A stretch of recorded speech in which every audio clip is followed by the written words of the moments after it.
Hey guys, this is Austin, and today I'm here with one very important question. Is PlayStation VR worth it? So you guys may have caught a video I did a few months ago where I compared a developer kit version of PSVR against the Oculus Rift and HTC Vive, and I was pretty impressed then, so I have some high expectations here. Ooh, okay, so this looks like the fun stuff, so we'll wait 1 second on that. And we've got what looks like the accessories. Okay, first of all, we have PlayStation VR Worlds. So we get the London Heist, Scavenger's Odyssey, Ocean Descent, VR Luge, and Danger Ball. On top of that, we also get the PSVR demo disc. So this has a bunch of demos for things like Eve, Drive Club, Rigs, a lot of the games that you're probably going to want to try anyway. Next, we have a controller which has actually been around for a while. This is the PlayStation Move. So these were originally made for the PlayStation 3, and they were essentially Sony's answer to the Wii Remote from Nintendo. Now, they were not massively popular, a few games took advantage of them. However, it looks like there's gonna be a much better use for them with PSVR. We also get the PlayStation camera. Now, it's important to note that there are actually two different PSVR bundles. So this is the full launch bundle, which has all the accessories in addition to PlayStation VR. However, some of these things you're just going to need. So for example, you need a PlayStation camera to make PSVR work. You don't necessarily have to have Move, however, a lot of games will require it, so it's probably something you're going to want to pick up one way or another. So speaking of the camera, this is a slightly redesigned version.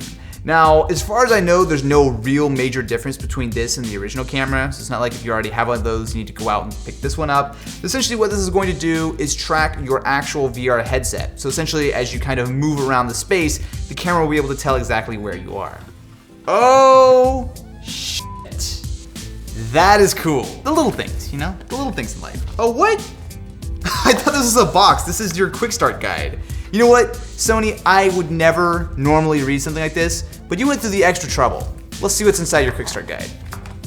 Oh yeah, it's a quick start guide, never mind. Okay, so another instruction manual, and this is the actual breakout box. So what looks actually like sort of a mini PS4. So this is the processor unit. So everything is still going on the PS4 itself. However, this is going to give you a couple extra features, so it kind of enhances the audio for full 360 VR effect, and it also gives you an HDMI out to your TV. So for example, if you're playing a VR game and your friend wants to watch, you can still see what's going on the TV through this box. And we have a headset. So PSVR doesn't actually have built-in headphones like Oculus, so you can plug in pretty much anything. So this is a standard 3.5mm headphone jack. So if you'd like, you can use these low profile options or bring your own cans. All right, it's time for the fun stuff. So what, oh, nope, psych, not fun stuff, more cables. The future, I thought the future was wireless. This is not wireless. We have, wow, that's light. The PSVR headset itself. Wow, that is super light. And even though it looks big and bulky, it's really lightweight. This actually seems like something that I could be wearing for quite a while without getting uncomfortable. Whoa, look, I'm in the future.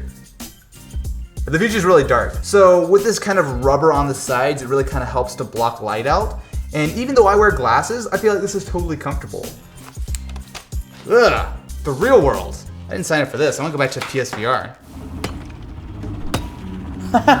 Oh wait, you know what? This is the VR game I want to play. Feel the exhilaration of an illegal street race.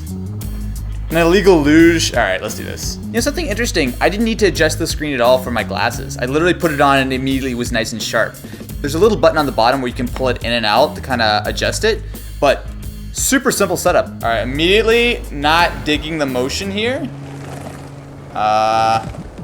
This is like motion sickness 101, yikes. And so more of the static sort of things, the screen resolution's not bad. Here, everything is very blurry.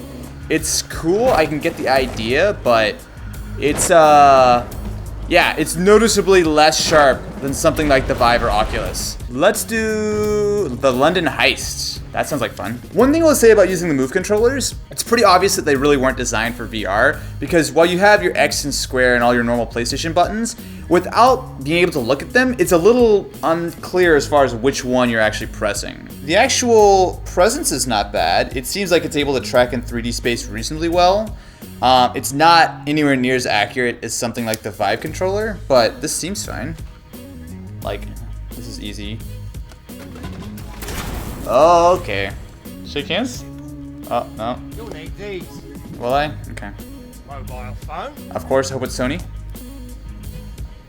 It's clean. That's actually a Sony. Can I light the money on fire? I want to light the money on fire. As I was saying. Open this up. This. Get down. Oh, okay. Oh wow. I should probably grab my gun. This is cool. So I am noticing a few limits to the tracking. So if I try to lean too far out, if the PlayStation camera can't see me, or if like I actually hit like the, well, you know, the actual couch I'm sitting on. Oh, I got him.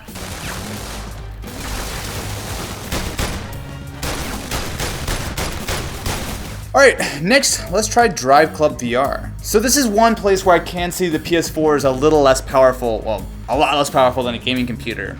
So for example, when I look at the BMW, I can see a lot of aliasing with the sharp edges. There's actually a lot of detail in here, I've got to say.